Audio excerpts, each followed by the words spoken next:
A few years ago, members of the Iracing V8 Supercar community came together to articulate an idea. Then, on August 10, 2014, the V8 Supercars Online Premier Series had its first race day at Circuit of the Americas, and Madison Down claimed the victory. Madison Down, the winner. Phil Sell second, Hampstead third, your podium, and Sean Kelly not far off at end fourth. For what a result, what a race. This first test season, however, would go to TTL's Richard Hampstead. 2015 was a defining year in V8 Scops, the first year-long championship in Iracing V8 Supercar history. The season was filled with many highs and lows. Few drivers were triumphant, most faced heartbreak. Young gun Jared Philsell was crowned our champion. But in 2016, it's a new championship and a new opportunity for our passionate sim racers.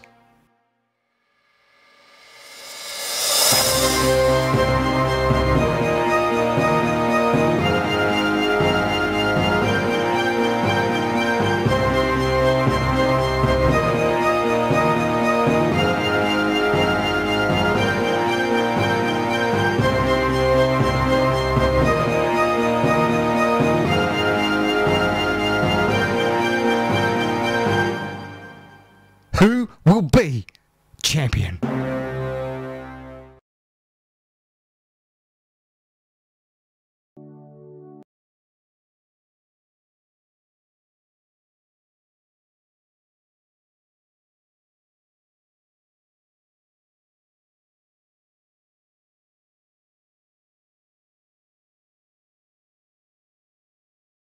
Hello and welcome to our viewers on V8sonline and Iracing Live. This is round 5 of the Iracing V8 Supercar official series at one of Australia's legendary circuits, Oran Park Raceway. My name's Jake Burton and alongside me tonight once again is the man himself, Jake Kennedy.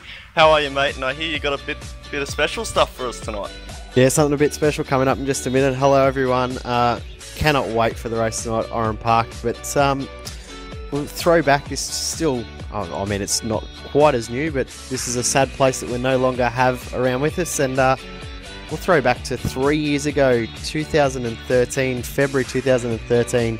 A very, very young and about to make his debut as a full-time driver in the V8 Supercar Series, Scott McLaughlin, joined us in for a hot lap. So we're going to throw back to that footage and have a look. Excited to be here at the famous Oran Park circuit. Joining us for a hot lap tonight, Scott McLaughlin, fresh from having his new car released today. Scotty, welcome along. Hey boys, how you going? Nothing like a bit of racing before you go testing. Yeah, big week for you this week. Yep. We head to Winton tomorrow morning and test our new car, the Future, and then head to Sydney on Saturday. So it's pretty busy week for me. Yeah, like you said. Pretty exciting, mate. That, like we said, you unveiled the beast today, and I'll tell you what, the new Commodore, the VF Commodore, looks a treat.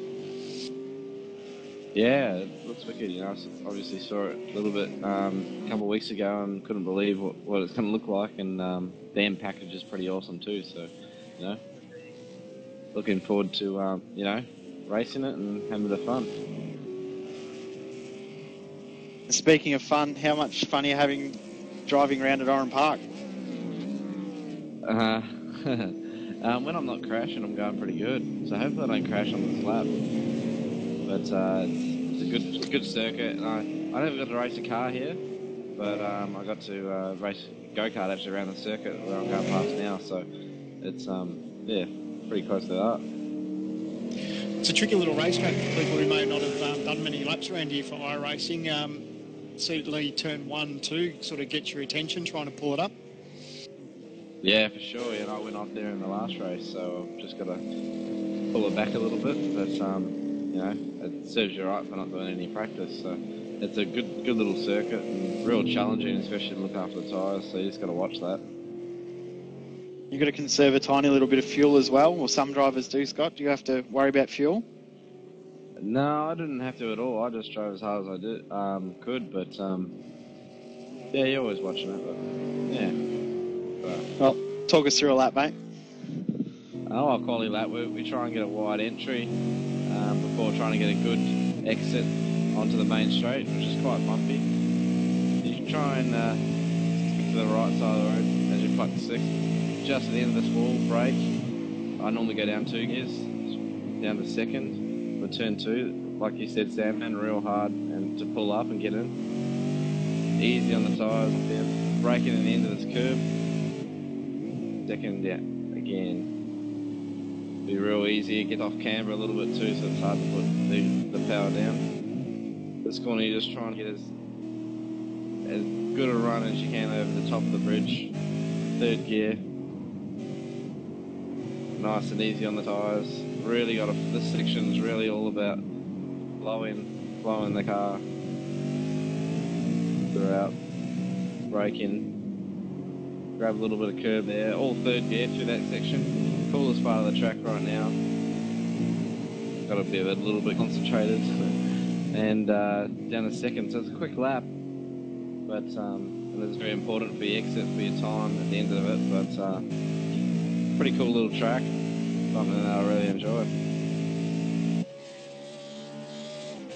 Not a bad lap, 1:07. Yeah, I nearly spare it off.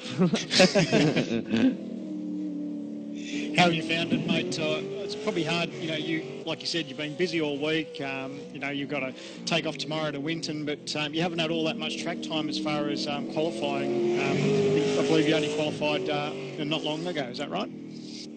Yeah, I'm not going to qualify again either. I just want to focus on a race setup, which I'm running now, so I just want to see how that goes. And it's all a bit of fun this season. Obviously, I'm very busy with what I'm lucky to be able to be doing, and it's just having a bit of fun and see what I can do on race nights.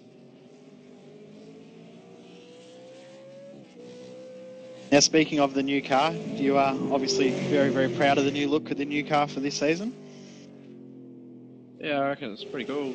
I reckon personally it's one of the best Fujitsu liveries that they've released, so it's good to be a part of that, and good to be a part of the team that actually showed off their VF the first time as well, so pretty cool, and it's all looking pretty good for 2013.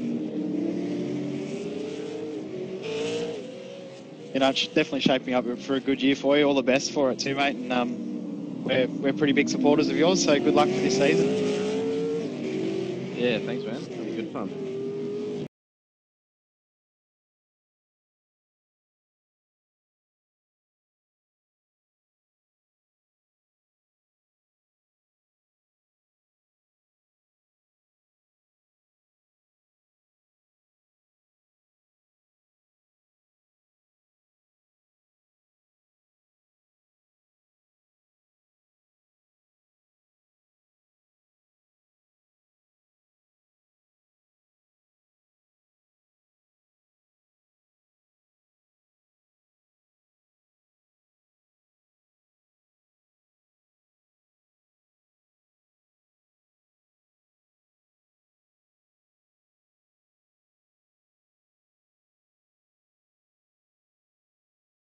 And there we have it, viewers. A bit of nostalgia here at V8sonline, going back a few years. Got the old overlays and all, Jay.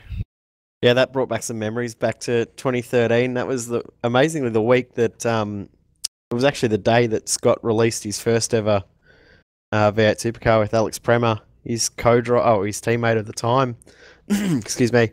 That was pretty cool. And we're going to try and do that for most weeks for the rest of this season of old hot laps that we've done from drivers that we don't see around on track anymore, or drivers that don't race in this series anymore, or drivers that will be racing in the V8 Supercars throughout this year or potentially in the future.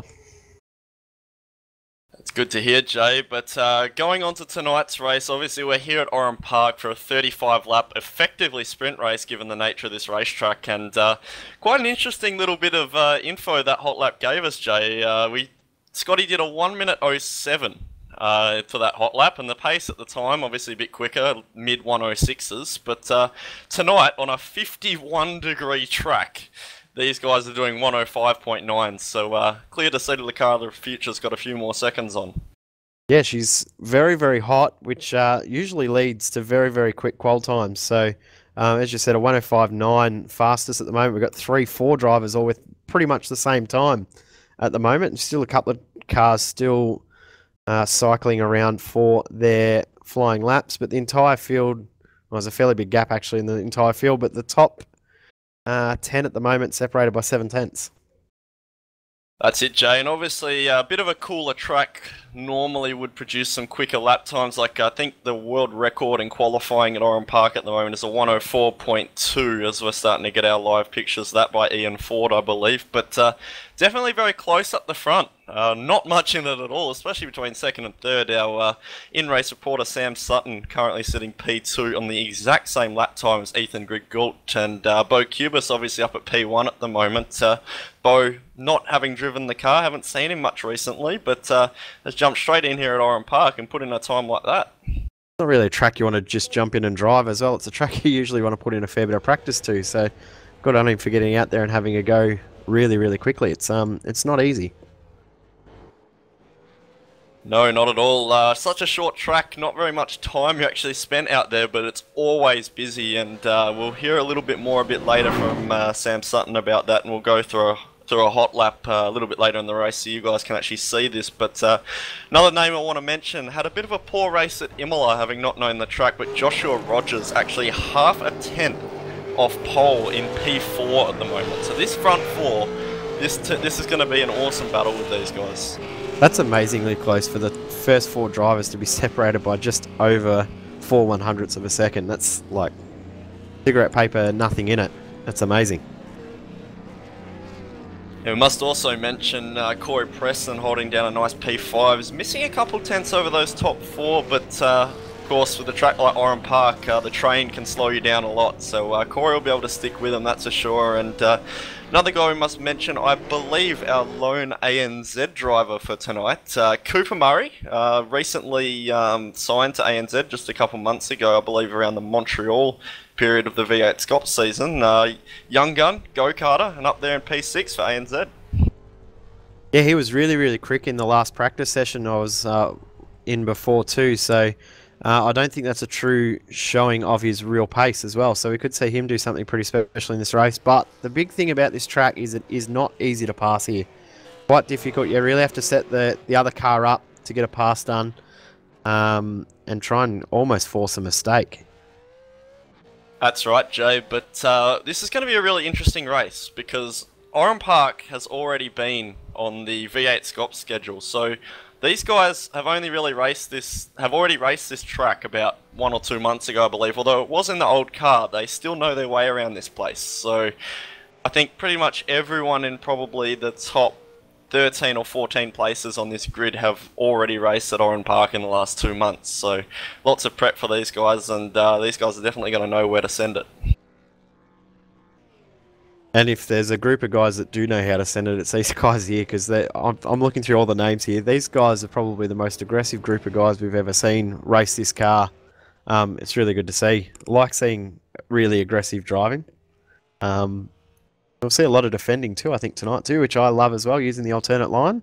Interesting though, there's lots of cars going out there doing practice starts, so they're obviously putting a lot of thought into the actual start of this race and how much that means. Well, that's it, Jay. Obviously, these guys running a bit of a higher diff ratio at Oran Park, given the track is a little bit like a run round a washing line. Not quite Winton, but pretty close. And obviously, running those high gear ratios, it'll be tough to put the power down. But the new car actually does have a lot of traction since the update. And on a 51-degree track, tyres aren't going to be cold, so it shouldn't be too hard. But definitely want to get to that turn 1 here at Oran Park with as little cars around you as possible. So those front 2 or 3 in particular are going to want to avoid the carnage, but from there back, it's all on. You know what that's going to mean though, with the amount of grip these cars have, they're going to be side by side through 1 and trying to go 3 wide through 2. There is no doubt about that. Going to be on in this race, and I cannot wait. We've got 35 laps ahead of us in just a moment. We've got the official quali results now confirmed, with Bo Cubis getting pole position. Sam Sutton will start in 2nd position. Ethan Grigult, the exact same time, will start 3rd position. Josh Rogers in 4th. Corey Preston 5th. Cooper Murray 6th. Brenton Hobson in 7th position. Mitchell McLeod in 8th. David Moore in 9th. And Jason Bentz in 10th position. And behind them, we're going to have Michael Cracknell in 11th. Probably not the result he was quite looking for. He's normally a pretty quick guy, and I'm sure he'd want to be up there with Ethan, but maybe just struggling on this hot track. And in P12, we're going to see Adam Zeidinger. P13, Craig Woodhouse. 14, David Morales. I'm not going to quite pronounce that one, but Wayne Burke's going to take 15th. Jason Dixon, 16th. Luke Harvey, 17th. Adam Brodziak, 18th, and Mario Vlasic, a non-qualifier, in 19th. I did see Mario just did his lap right at the end, but he got an off-track halfway through the lap, so his actual lap time was pretty much in the mid-sixes. So good to see a few European drivers coming in. They're trying to get their series up and running so that they can have official races during the week as well. So welcoming them along. I know there's a few American drivers in the other splits as well. So great to see people from all around jumping into our amazing V8 Supercar that is so much more fun to drive. If you haven't driven it after having the V8 Supercar for a long time, good to actually drive now. It's actually enjoyable again. As we're about to go racing, Revs sound like they're rising. Here we go. And that's going to be the green flag. Smoke as they leave. 51-degree track. These guys getting away beautifully up the front. It looks like we're going to see Sam Sutton go to the outside of Bo Cubis here. Sam getting a bit of a better jump. Sam's off the road. Oh, and he's around. He got right out sideways in there, off the track, and managed to keep it on the road. That's going to let Ethan Griggold jump him, but Sam's going to have a look back. This is a bit of a lunge into turn 3. He makes it stick though, Ethan giving all the room. Cooper Murray's just had a bit of a touch, locked it up at the front under brakes, and a little bit of a touch from behind from, I believe that was David Moore.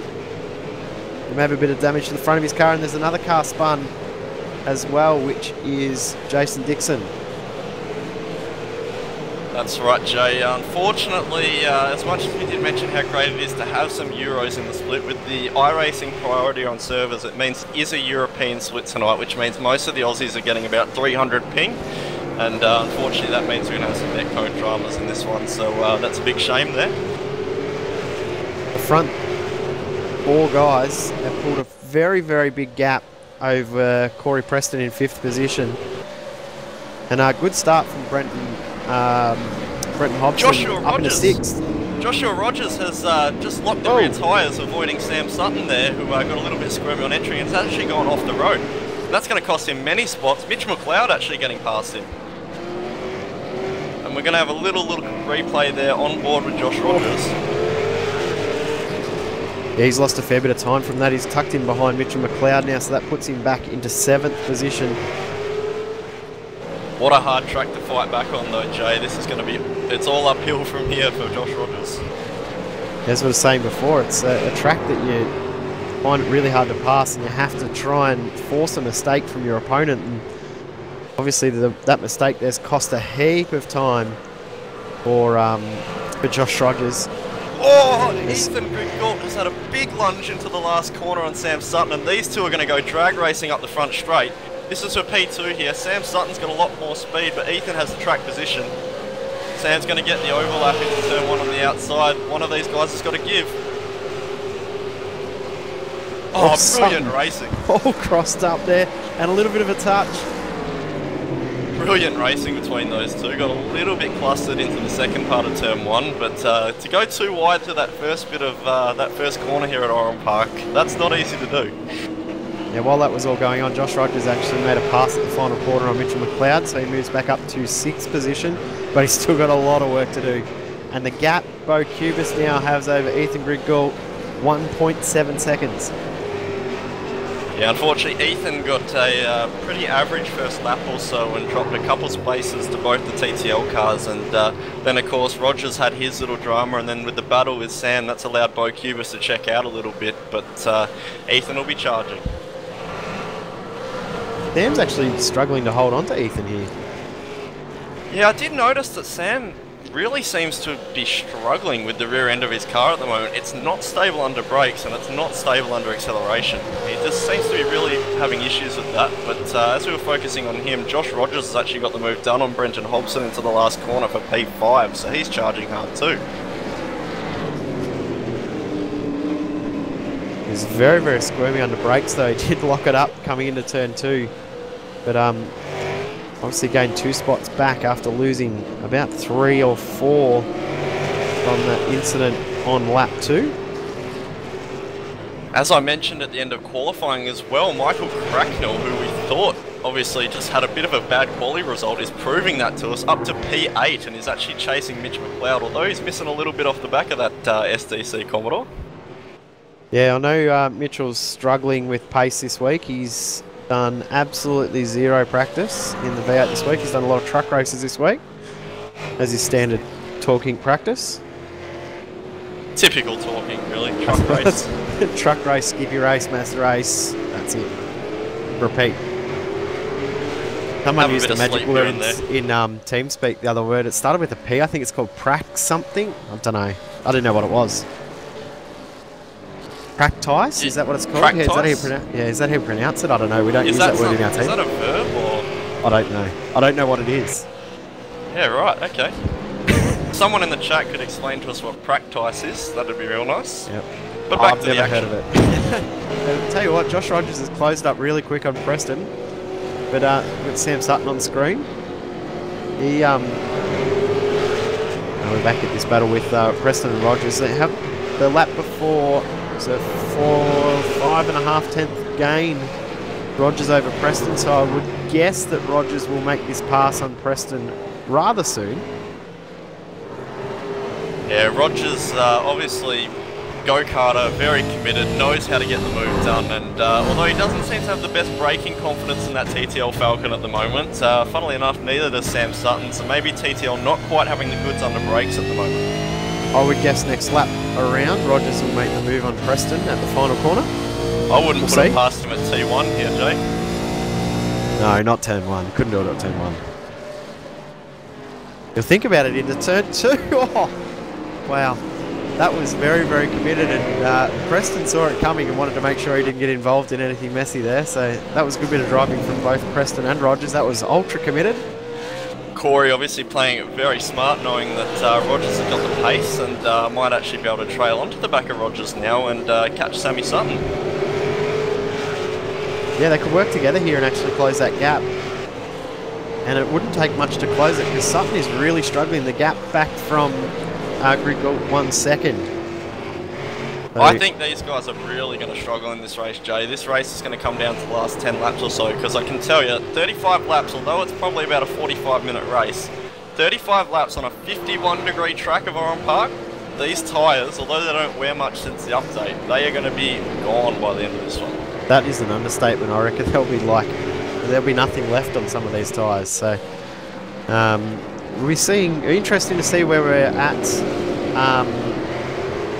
with probably another 20 laps gone. But have a look at this battle pack that's heating up here. 11th, Jason Bentz, David Moore in 12th, Luke Harvey 13th, Mario Vlasic in 14th, and David Morales in 15th position as Moore up the inside of Bentz.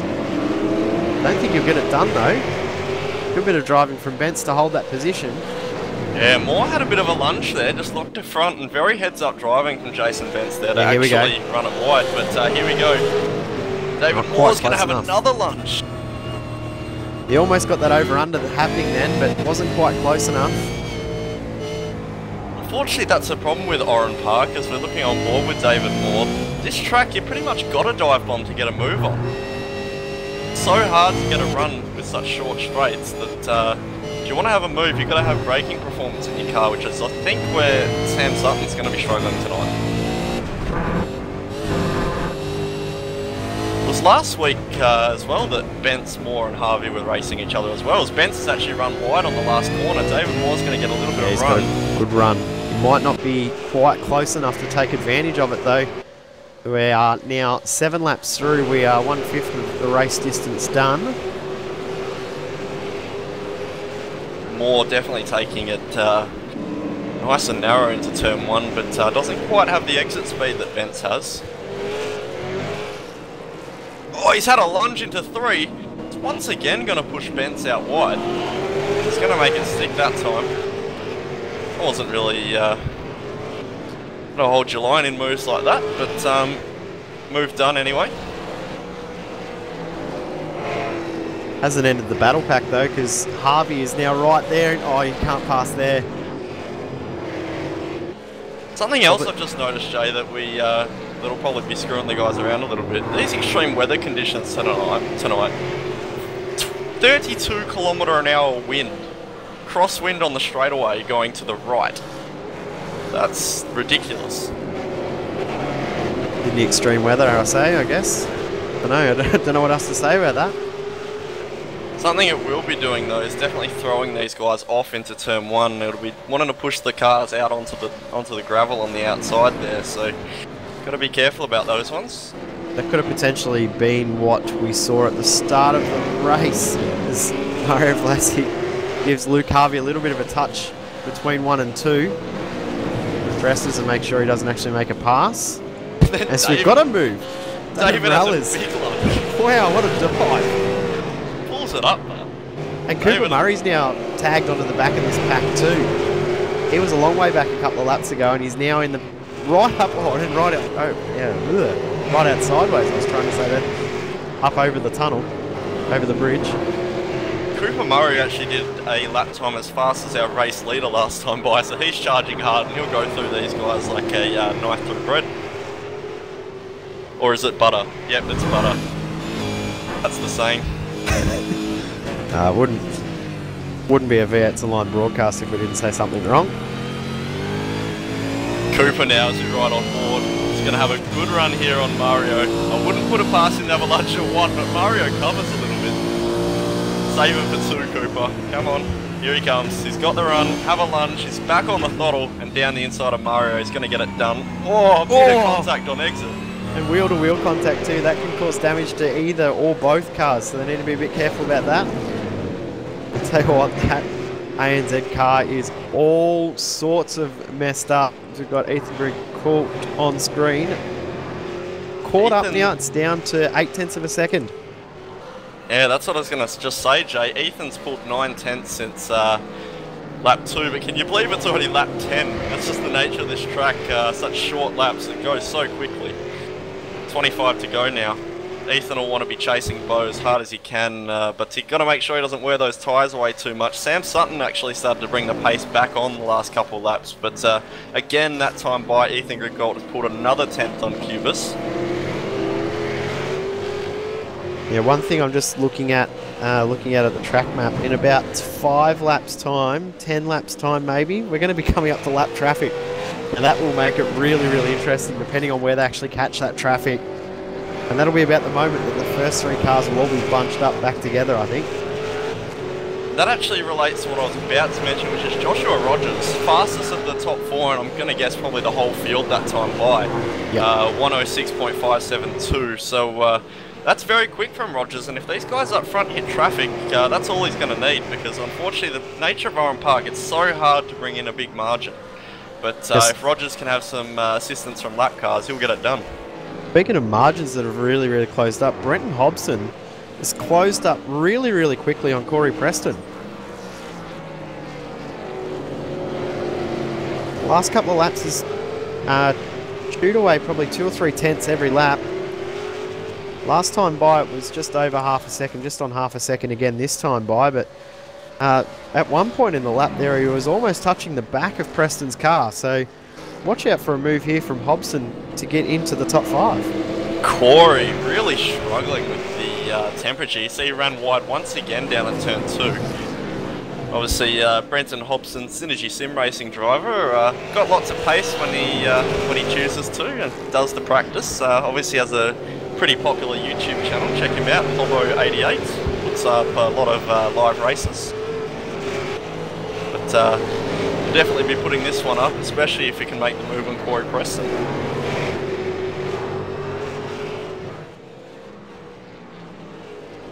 I just saw Cooper Murray get a pass done on David Morales, so Murray now up to 14th position. And he's got Luke Harvey about 1.7 seconds up the road. He'll close that up very, very quickly, I'm very sure. That's true, and another half a tenth that time by for Ethan Griggold. Unfortunately, Oran Park, you guys have got to think about it.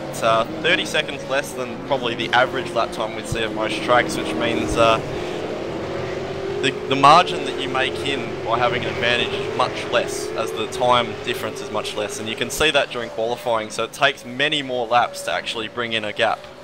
So Ethan, this is going to be a long haul. He's thinking about the whole race here. He's not thinking I'm going to pass Bo in the next 10 laps, he's thinking I'm going to pass Bo on lap 35. Someone we haven't really talked about, Wayne Burke. He's done a brilliant job. He's been the biggest mover in the race at the moment, gained 7 spots from his starting position. Started in 15th, now into 8th. Doing a really good job. He's got crackers on his tail. And these guys are just starting to slowly move up the field a little bit. They're almost working together to make sure that they don't get involved in anything stupid and move through the field. That's it. Obviously Wayne Burke, a guy who's been very fast in the past. Definitely a top 10 V8 Scops driver when he wants to be and he puts the laps in. So definitely very surprising to see such a poor qualifying result, but he's making up for it in this race. So I've actually just seen Ethan Grigalt run very wide at turn 2. 10th slower than Cubis that time by, so maybe overcooked those Dunlops a little bit, Jay. That is potentially something that can happen. Now, speaking of the Premier Series, of course, it returns, I'm very sure it returns this weekend. Circuit of the Americas, is that right, Jake? That's correct, Jay. Oof. Not bad for someone that doesn't race anymore. How's that? I might even have a drive this week. So there we go. Jump into second split, Jay. You might be able to take Mitch on. Trust me, if I'm racing, we'll only be in second split. I won't make top. Oh, you doubt yourself too much, mate. No, I don't not doubt myself. I'm just very, very honest. Nothing wrong with a bit of honesty, mate. But yeah, sorry, Jay. I just want to do a bit of a shout out. Just been sent a lovely photo from some bloke that we all seem to know, Sandman. Hello, Sandman. He's watching the broadcast. Hello, mate. You'll obviously hear Sandman's beautiful voice on Sunday night. Yeah, Sandman will be loving this one. We know how much Sandman loves Oran Park and he loves a good battle. Speaking of which, Josh Rogers and Sam Sutton, the TTL teammates, the 2 quickest cars on the track last time by, 2 tenths faster than our lead 2. So is this going to be a decision whether these guys bother to actually work together to try catch the front 2 or actually go for it? Well, actually, Sam was a full second slower than Rogers last time by. So Sutton with a 1:07.7 and Rogers with a 1:06.7. It's what happens when you don't look at the seconds, you only look at the tenths, hey Jay. Anyway, Sam Sutton obviously making rookie error, mate. I'll teach you the way. I need all the help I can get, Jay. Can you teach me how to drive too? No, I need help from someone else for that. Me teaching someone to drive would be like... No, I can't say anything. Let's just prevent the broadcast and turn it into a slash fest. I was going to say something about Mitch, but I probably shouldn't. He'll watch it later and then hate me for something. Don't want any awkward family gatherings. Oh, they happen all the time. I'll do it next time I can. Look back in the field. Here we go, the World Championship for almost last position. This is for 16th, 17th, 18th position. Mario Vlasic, Jason Dixon, Craig Woodhouse. And the last time by, all 3 of those cars had a different position. So they've all moved around positions. They all changed spots through this part of the track here. And I'm pretty sure they'll do it again. That's right, Jay. Jason Dixon, obviously running a bit of a privateer at the moment, an ex-SDC Motorsport driver. He's actually had a bit of a lunch. Good move there on Mario. There you go, another move going to happen here. Oh, too wide here doesn't work. Mario playing the conservative game, just getting off the throttle and letting Craig go. Good work there by Mario. He's playing it smart. This won't be over though. They'll change positions again very soon as we go back up to the front. Rogers under half a second now, and he won't be far away from making a move. That time by, he gained another 4/10 of a second. Rogers will obviously be very keen to get around Sam Sutton. Going off the road early in the race, Rogers has chased Sam down, and Sam, I think, very much unconfident with that TTL car at the moment, just seemingly really struggling with the heat.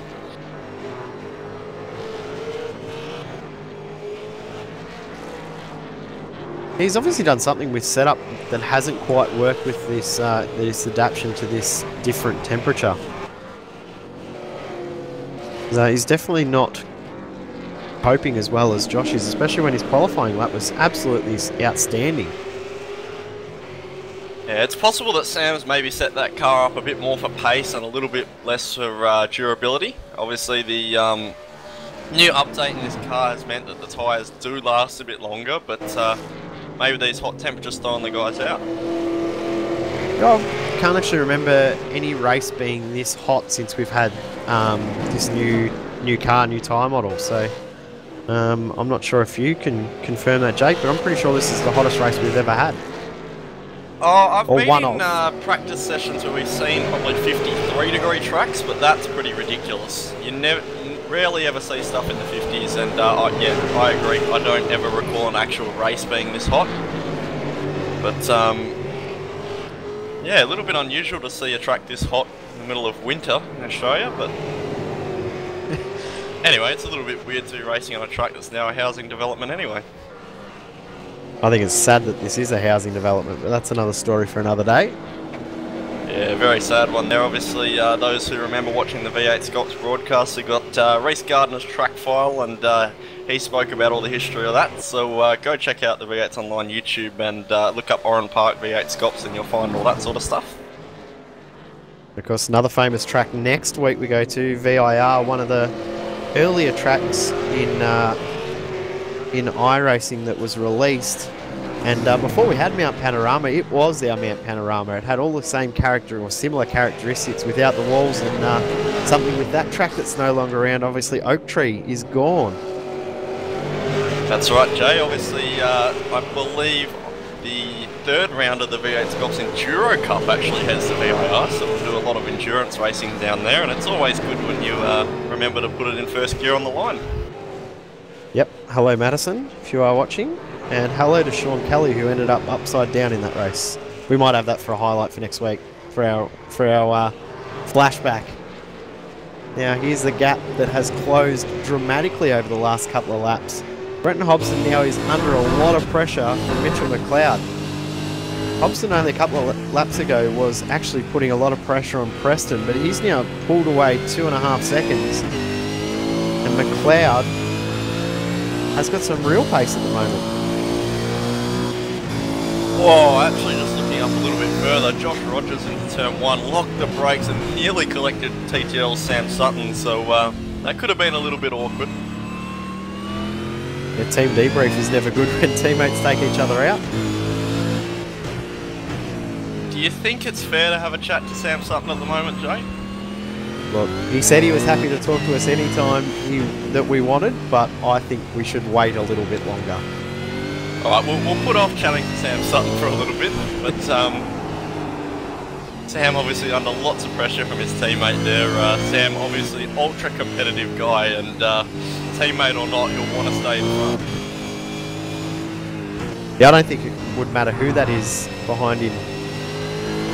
There's the gap from first to second, which we haven't paid a huge amount of attention to for the last few laps, is now at the smallest it's been since lap 2. It is down to 0.7 of a second. Cubis starting to drift into the 107 lap times now. Also starting to drift into lap traffic, Jay, as we mentioned earlier. I think I said 10 laps, it's been 9. Yeah, you were pretty much right on there, mate, but with 15 to go now, Cubis now starting to catch the 15 car, of Adam Brodziak. Obviously, Adam hasn't really got anyone to race at the moment, so he'll probably let these leaders go. It can still cost time, though, for the lead car. Obviously, trying to understand what that other car's doing can cost you time. And often, if they're getting out of the way at the wrong spot, will cost a lot of time. Look, it's down to 0.4 now, the live gap. Oh, I hope Bo doesn't catch him at the apex here. Oh, it's going to be on the straight, so lucky there, and good move by Adam Brodziak to jump out of the way of these leaders. He knows that these guys are racing close, so smart play there from Adam. Yep, tucked back in behind. We've got 14 to go. There's a big walk up from Cubis, and Greg Gould is right there. It's down to nothing. obviously just behind. These two TTL blokes know that if these two trip over each other, it's their race for the picking, so Rogers will want to be getting around Sutton pretty quickly. The gap between Sutton and Rogers now down to the same as the gap for the lead, 0.3 of a second. Nothing in either at the moment. I think it'll probably be turn 2 this lap if Ethan gets a good run, because Ethan seems to be running, actually Ethan and Rogers, compared to the cars that are respectively in front of him, take a much narrower line through turn 1, almost late apex it, which means they can brake in a straight line a lot more for turn 2, which allows them to put these dive bomb moves on. So see if we can have a look at Ethan this time by into turn 1, just pulls out of the draft. Sandman loves those ones, a bit of intimidation. You see just taking that narrower line and closing so much under brakes. And then able to put the power down so much better off turn 2 because he can take that later apex.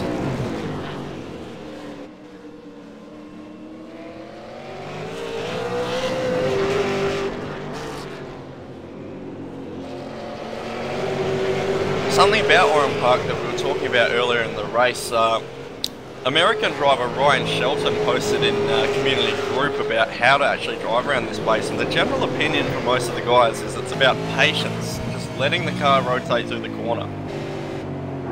So you can see Ethan definitely showing that at the moment. Yeah, I think the guys that work too hard on the wheel and work too hard on the throttle will be the guys that are really struggling with tyres at the end. Might be quick for a few laps if you can actually get it to work, but your tyres are going to wear so much you won't be able to hold on by the end of it. And the guys that do a lot of racing and are very smooth are the ones that we'll see up near the pointy end at the end of this race. These two battle packs at the front here seem to have separated a little bit. It was really close a couple laps ago, but Sam Sutton wide again into 1. Rogers is going to be right on the bumper all the way through 2 here.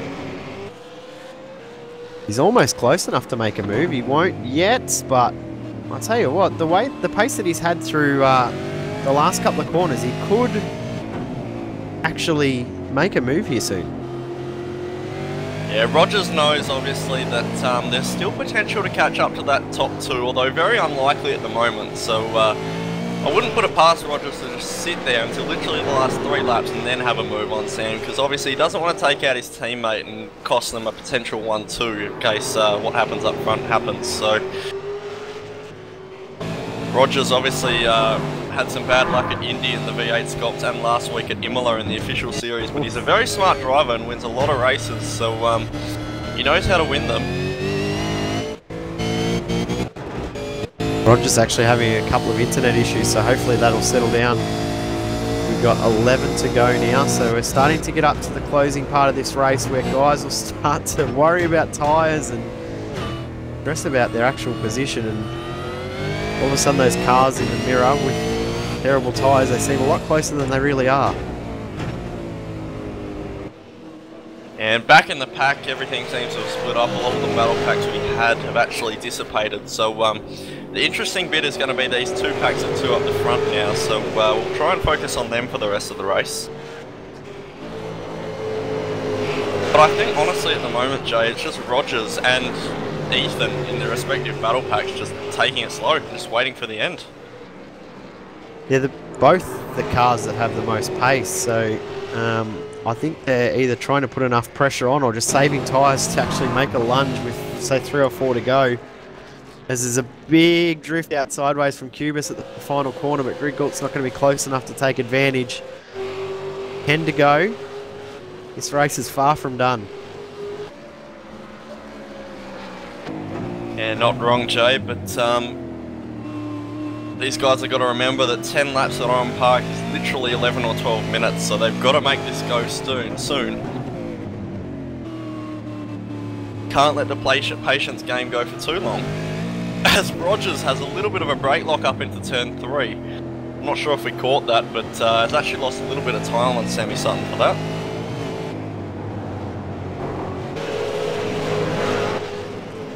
We might see if we can... yeah, go for it. Let's bring him up. Bring him up. Will we do it? I was going to suggest we do a hot lap, but yeah, we'll bring Sammy Sutton up if you want. Yeah, you can do a hot lap. Well, Oh, I don't know about that.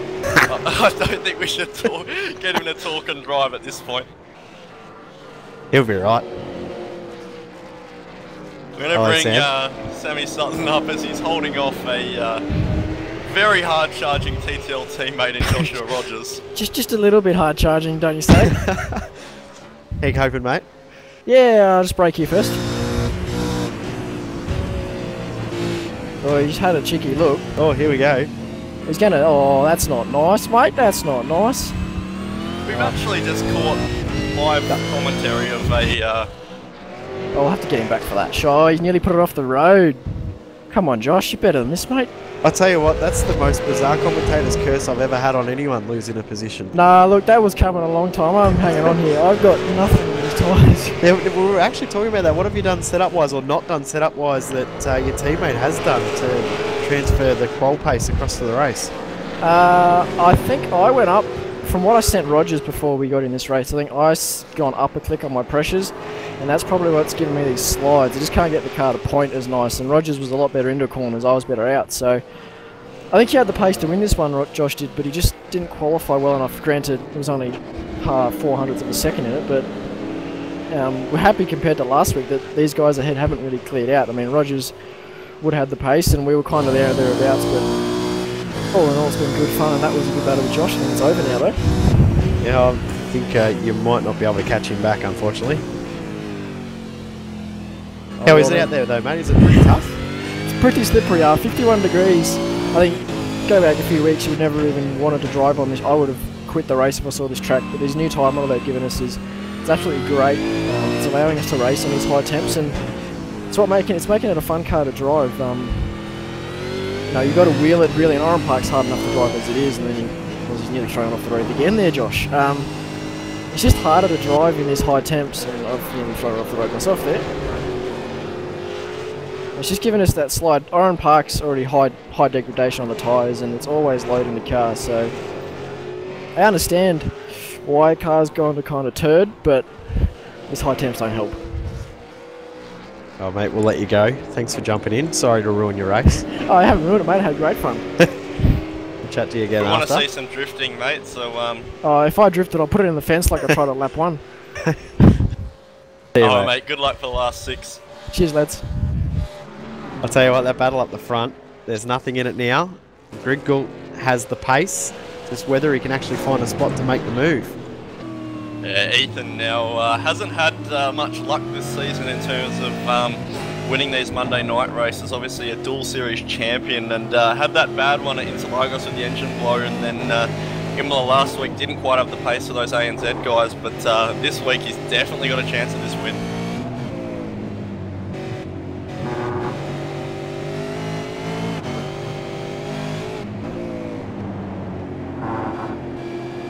Tell you what we might do, we might try right on board with Ethan Griggle for this lap, hey Jake? I reckon that sounds like a brilliant idea. Alright, go for it. Jake, talk us through. Obviously we're not going to see much because we're right under the nose of Mo Cubis here, but this last corner here at Oran Park, right out to the wall, and then missed the pit lane entry on the right. But up into 6th gear into turn 1 here, you brake when the wall ends, the green wall on the right, and then clip that bit of curb on the left and straighten the car up as much as you can when you go down to 2nd gear for turn 2 here. Put that left front tyre down into the little banking bit of that curb and power down to 3rd gear. Then maybe a quick 4th as you go back down to 2nd for turn 3, as he's actually pitched it in a bit deep, but he's going to recover that nicely. Up to 3rd again on exit, and then into the uphill section over the bridge, maybe down to 2nd, and then there's a bump on the inside which you've got to avoid, so run right out wide, up to 4th gear, maybe not, actually 3rd for Ethan there, and he's going to short shift to 4th on exit probably. Not quite stretches the gear and then into this little bit of a chicane section. Obviously always turning and braking at Oran Park. It's such a busy lap. Left-hander and then into the final little bit of a chicane. It's almost flat out. 5th gear maybe. Bit of a right-hand curve here, left-hand curve, and then right out to the green line, white line on exit and into the dogleg to end the lap. 2nd, maybe 3rd gear, and then you short shift on exit, try and get the power down. It's so awkward and off camera around here. And you're always so busy here at Oran Park. Love the wheel work. Love the wheel work as he's coming out of the final corner, all sorts of crossed up. Such an awesome track. So disappointing that we're not there for real races anymore. some amazing memories we've had at this track, and I think it's fantastic that Iracing were good enough to scan it almost at the last second when they were over to scan Phillip Island about 7 years ago now. That's it, Jay, and there's been some conversation on the forums about potentially losing Sandown. So, yeah, very strong rumours coming out that Sandown Raceway is potentially going to be closed in the next few years. There's not as much horse racing there anymore, so now we've just noticed Mitch McLeod's actually lost the spot to Wayne Burke, who's closed up, and Mitch is really struggling all sorts of crossed up. Yeah, Mitch obviously, as you said earlier in the race, really struggling with Oran Park. And Wayne, we got to mention, Wayne's come from 15th on the grid to be in 7th at the moment. And to do that at a track like Oran Park, that's an awesome effort. He's got supreme pace at the moment. Now this pace, or lack of pace that Mitch is showing at the moment will be due to the lack of practice, not understanding the tyres and how they're being affected in this longer run. So guys that have done a little bit of practice this week will actually have a big advantage here. We close up with 4 to go. Tell you what I think is a real shame, Jay. Sam brought it up, is Josh Rogers at the moment. Had so much pace, easily has the pace to be up in this top 3 battle, or top 2 battle should I say, and had that little bit of a mistake into one and got shunted out a little wide, and that's pretty much cost him a chance at this race. Another thing that's probably been a bit disappointing, Cooper Murray had some really good pace and got shuffled out at the start. He's managed to claw his way back to 12th, but he had the pace to actually have a really good run here and probably run a top 4 or 5. So hopefully next week we'll see him fire back. Bo Cubis has a massive moment into turn 1. 3 laps to go now for these front runners. Just looking at that gap, it's stretched out to over half a second, and before you know it, it's back into under half a second again. Tell you what, Ethan's going to want to make a lunge. I want to see Ethan have a big lunge into turn 2. That's the only way he's going to be able to get this done. There's no threat from behind. Rogers has a big gap back. It's about 5 seconds, so I say give it a go, Jay. Win it or bin it. Isn't that the theory? At Oran Park, that's for sure, mate. And Ethan obviously showing a lot of mid-corner pace at the moment, but Cubis just being able to put that power down nicely at the moment, and that's actually probably what's making it so hard for Ethan. You can see he closes up under brakes and actually through the corner, but then Cubis just puts that power down, although this time Ethan. Turn 1. This is the closest Ethan's been at the start-finish line for a long time. Have a lunge. Here we go. Oh, all crossed up from Bo. Cubis knows he has to brake deep to prevent that dive bomb, and he's on the limit of that thing at the moment. Ethan closing up ever and ever into each corner. This 2 to go now. Awesome racing. In 2 minutes time we're going to have a winner to this one, so there's a time to go. It's now, Ethan. We'll see some use of the alternate line very soon. Cubis will want to make sure he holds on and maintains this position.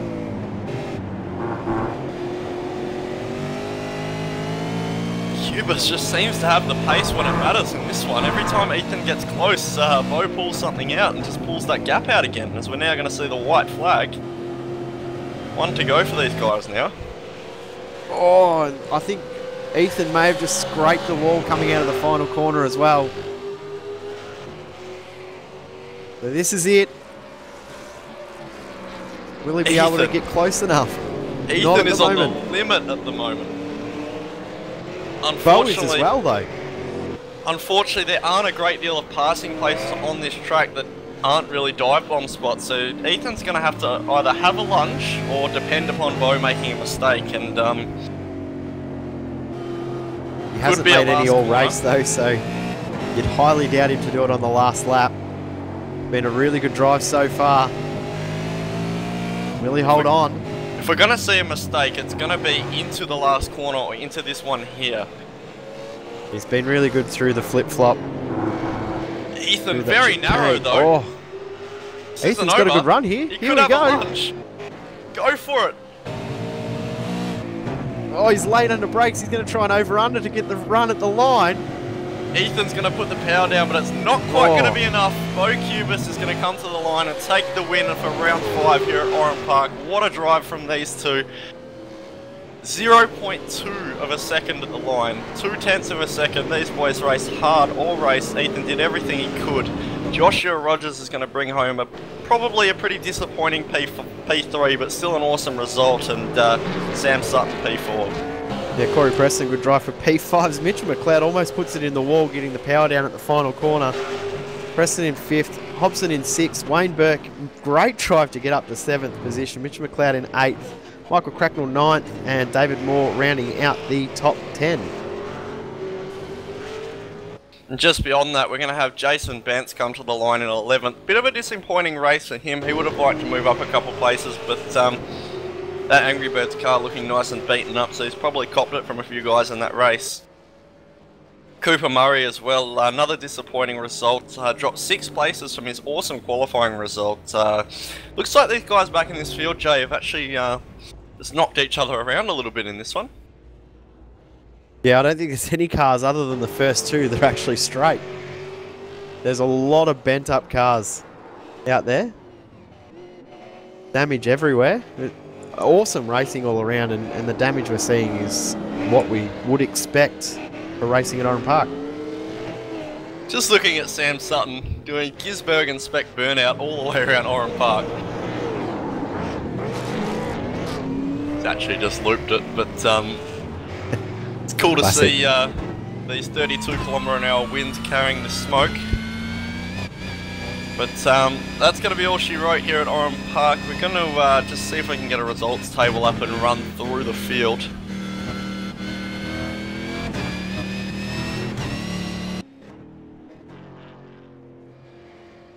Our race winner tonight, car number 2, Bo Cubis, great result there, very closely trailed by Ethan Grigalt, 0.2 tenths behind at the line. Josh Rogers for TTL is going to bring home P3, closely followed by his teammate who struggled with the rear tyres, our in-race reporter Sam Sutton in P4. Corey Preston, bit of a lonely and quiet race there in P5, good finish for him though. Brenton Hobson, another good result in P6. Wayne Burke, driver of the night for me, from 15th to 7th, is going to bring home that car number 8 for Synergy Sim Racing.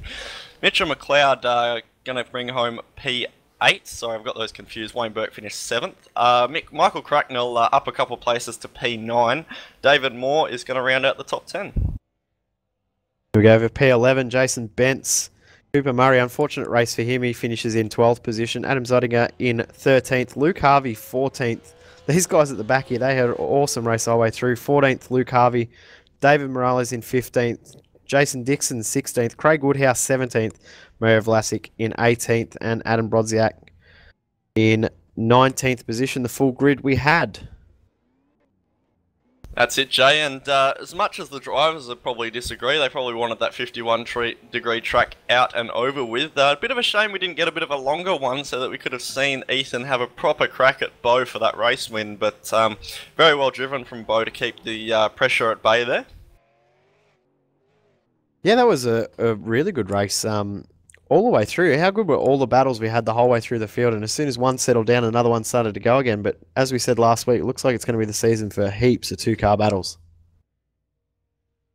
Exactly right, Jay. It just seems to be the way the new car is. You can definitely trail onto someone, but as soon as you get that 2-car draft, or might just be the nature of the racing, in fact, because we definitely saw last V8 Scops round when we had a few more cars on track. Obviously, iRacing official series only allows about 20 or so cars on the track, but definitely 2-car battles seem to be the way in the official series.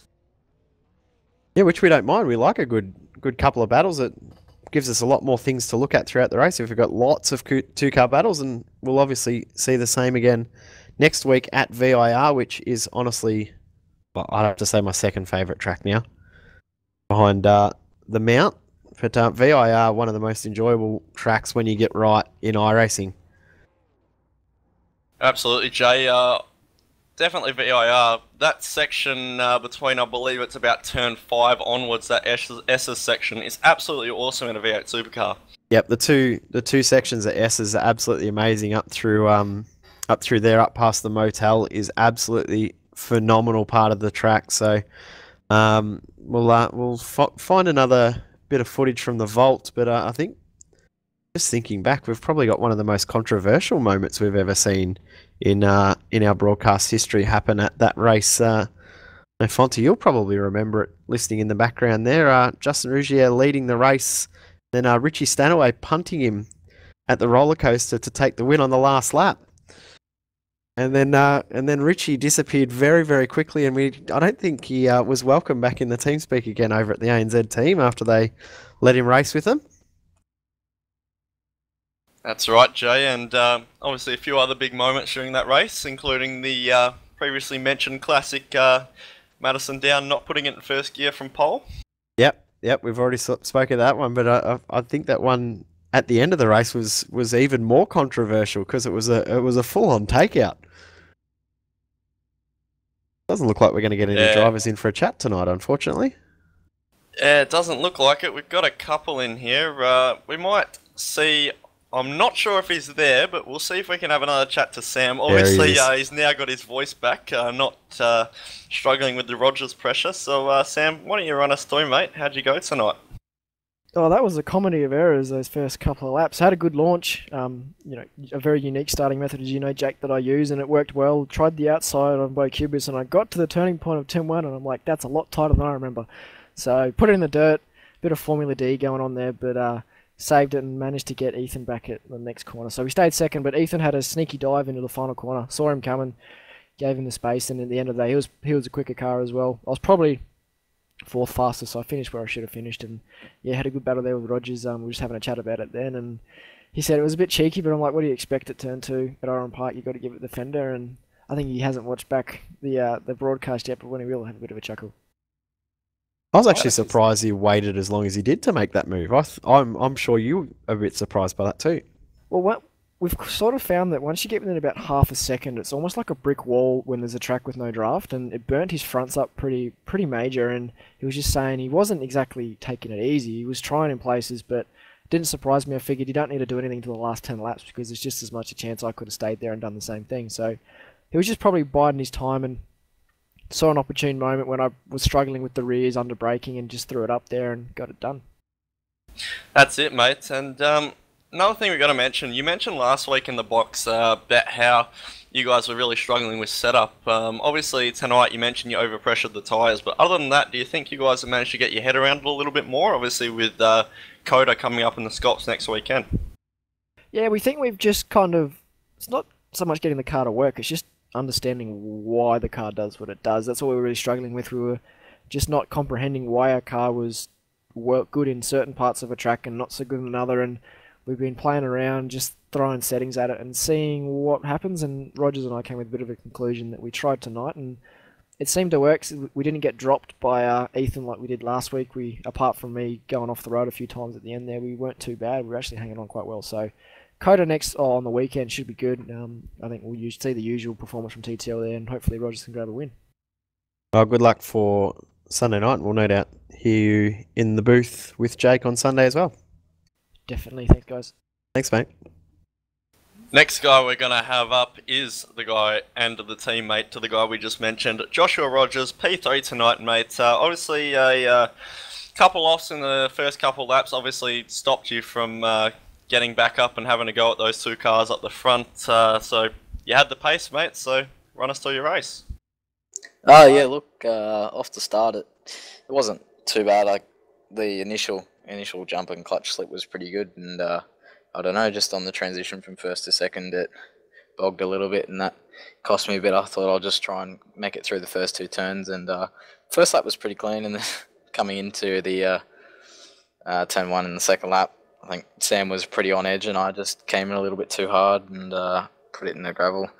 Managed to get it re-entered without losing too many spots, but from that point on, it was basically just try and charge forward as far as I could, and it was a good little run with Sam there. But yeah, we're hoping to, without that mistake, maybe would have been able to have a good battle with the boys up front and top three, but oh well, wasn't meant to be. But third's still a good thing to take away from this, and we'll have some things to work on before next weekend, that's for sure. What's the focus for next week? Obviously, either Scops or Virginia for the official series? Both? Probably both, but Scops would take highest priority. But yeah, be doing some laps for VIR, and probably I'll come back for that one as well. Yeah, what took so long to actually make that move on Sam? We were a bit surprised it took as long as it did. Really, as soon as you got behind Sam, obviously in the draft, the tyres weren't great, and I kept starting to make a few mistakes, coming a little bit too hot, and was more focused on trying not to pile drive Sam instead of getting the good run out of the corner. And I guess that was just a bit of locking brakes and sliding the rear tyres hurt them a bit. Basically, it just came down to the conclusion that the only way, and I guess it's Oran Park way of passing, the only way you're going to get past is to kind of real shove it in there and be aggressive, and I'm sure that's what most people did tonight, and that's what I had to do to get past him. Yeah, that's right, mate. Well, we didn't think we thought you'd leave it to the last couple of laps to actually have a run on Sam, so we actually moved him in for an in-race interview as you had a lunge on him, so definitely go back and have a look at that one. It was quite funny. Must have been a bit bad timing for him. Yeah, I'm sure that might have possibly taken his focus away a little bit. That's it, mate. Well, we didn't actually get a chance to ask Sam, but any shout-outs to any sponsors before we let you go? Yeah, just huge thanks to the boys at TTL. They do an awesome job, especially Sam and Co for setting up the car. They do, once again, an awesome job. But and also a huge thanks to our main supporter, Hyperstimulator. They treat us well, and if anyone's interested or looking for some sim gear or sim rigs, then they're definitely the people to check out. Thanks for coming along in after your pretty good effort tonight, mate. Third tonight at Oran Park. Congratulations. Cheers, boys. Finally, we're going to chat to our third and final guy in the box tonight. Corey Preston for JMSR Racing. Good P5 tonight, mate. It looks like you had a bit of a boring race, to be honest, but that 51-degree track seemed to have caught you out a little bit. You didn't quite have the pace that we saw at Imola. No, yeah, I've to be honest, I've been struggling all week, to be honest. But it's a bit cold where I live. But I suppose who needs a heater when you got a 51-degree track temp? I mean, that was hard work. And yeah, I just must have did something wrong with the tyres because I just had nothing. It was you were just having to drive it so much on eggshells, like you've as you'd know, Jake, you got to do that round here normally anyway, but even more so when the track's that hot. I mean, and I was saying after the race, luckily we've got tyre 6 now, because if that was tyre 5, I reckon you'd see all of us file into pit lane and grab a new set of tyres.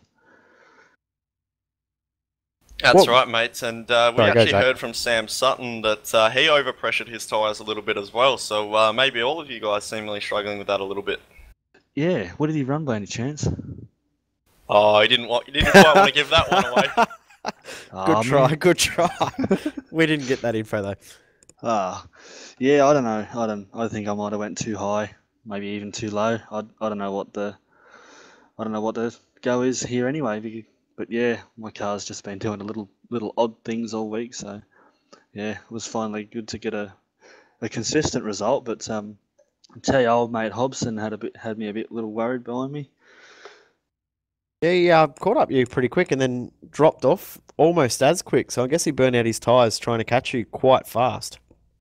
Yeah, I noticed he was pushing real hard on the entry, especially into the last corner, and I was just braking real early, not to lock any fronts, and then just, getting on that throttle like real gentle, and it wasn't working. I mean, no matter how much you eggshelled the car around here, I was still suffering pretty bad wheel spin come lap 30. So yeah, these track temps are a monster.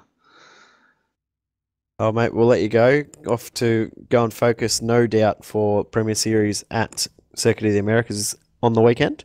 That's all I have It's to a say great about track, Kona. mate. I enjoy the track too. So yeah, I'll one out in this room. Corey, sorry. You racing this weekend, Jay? I'll have a run. I'll win at the Oh. back of second split. Don't worry. Oh, might have to all get on the J bandwagon. No, there's no bandwagon. Trust me. If you're on that bandwagon, it'll fall apart pretty quick. Nah, J for pole, I reckon. Split 2. Oh, turn it Not up. if you don't get there first, Corey. Jay, Yeah, the was- sledging started. I love it. We'll let you Yeah. go, Corey. Yeah, thanks, guys. Thanks, mate. Well, that was an awesome race tonight, Jake. I absolutely loved every second of it. That's right, Jay. Oran Park always throws up a cracker. Obviously, it was a bit disappointing to not quite see the battle we quite wanted up the front, but was very close nonetheless. And obviously, be sure to check out all the V8sonline media. Of course, we've got V8 Scops this weekend at the Circuit of the Americas, and we'll go live on Sunday night. And if you also have any footage from the previous series that we have run that you'd like to see us chuck in at the start of each week, let us know on our Facebook page, and we'll see what we can find out of the vault from way back in the archives from almost 5 years ago. We've been running this now, so we've got a fair bit of old stuff that we can do. And don't forget, if you are wanting to watch more V8sonline action, the guys from the Americas team will be bringing the Iracing at NASCAR series to Wednesday night American time, Thursday morning Australian time, and then obviously V8 Supercar Americas on the weekend, as well as V8 Scops and the official series next Monday night. That's right. We'll chat a little bit, seeing as Sammy Sutton's just jumped up. We'll have a quick chat about COTA for the V8 Scops next weekend, mate. What are we going to do? Race, hopefully. Sounds I'll good. crash. I'll just say it now. It should be a good event. COTA threw up a good race last year. We ran the longer format, so this year we're actually running the split sprint. So that'll be interesting around COTA. Probably get some high temps again like we had tonight, and the split sprint format we run in V8 Scops is always interesting with the guys running different pit stops in different races. We'll have to see what us TTL boys decide to do. I love the strategy of the split sprint. I think it adds a whole new element to the whole series, and I think it's been one of the best additions we've had for the Premier Series this season. It's produced some quality racing as well, because you find some guys try and bag that one good result. They bank on one race and try and salvage another one, and you see a lot of guys out of position trying to scream through the field on fresher tyres, and it creates a bit of chaos. I know I was caught up in some at Sonoma, but it's definitely an exciting format. Oran Park wasn't as exciting as Sonoma, but COTA's always produced a good race.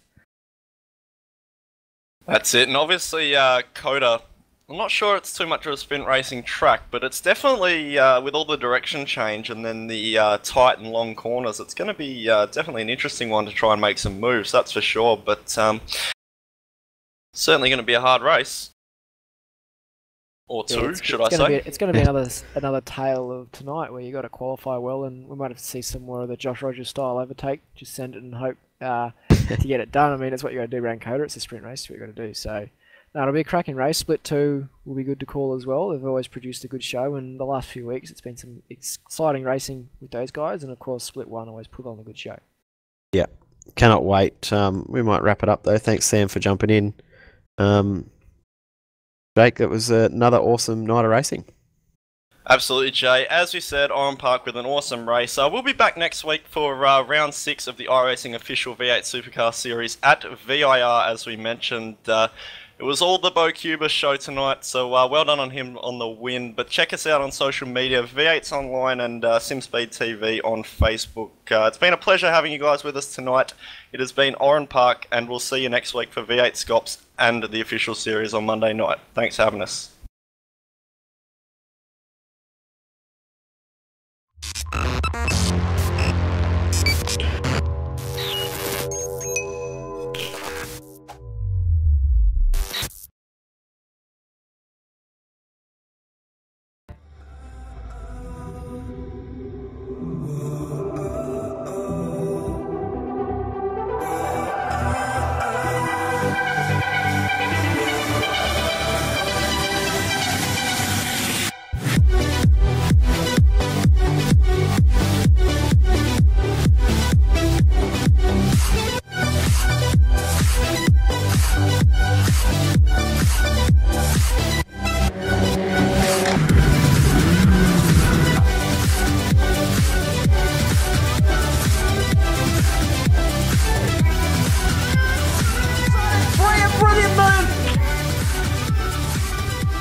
few years ago, members of the Iracing V8 Supercar community came together to articulate an idea.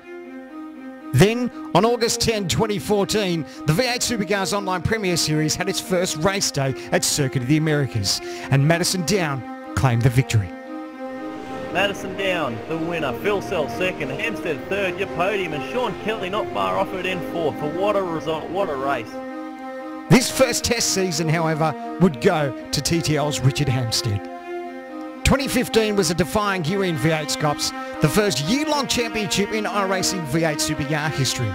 The season was filled with many highs and lows. Few drivers were triumphant. Most faced heartbreak. Young gun Jared Filsell was crowned our champion. But in 2016, it's a new championship and a new opportunity for our passionate sim racers.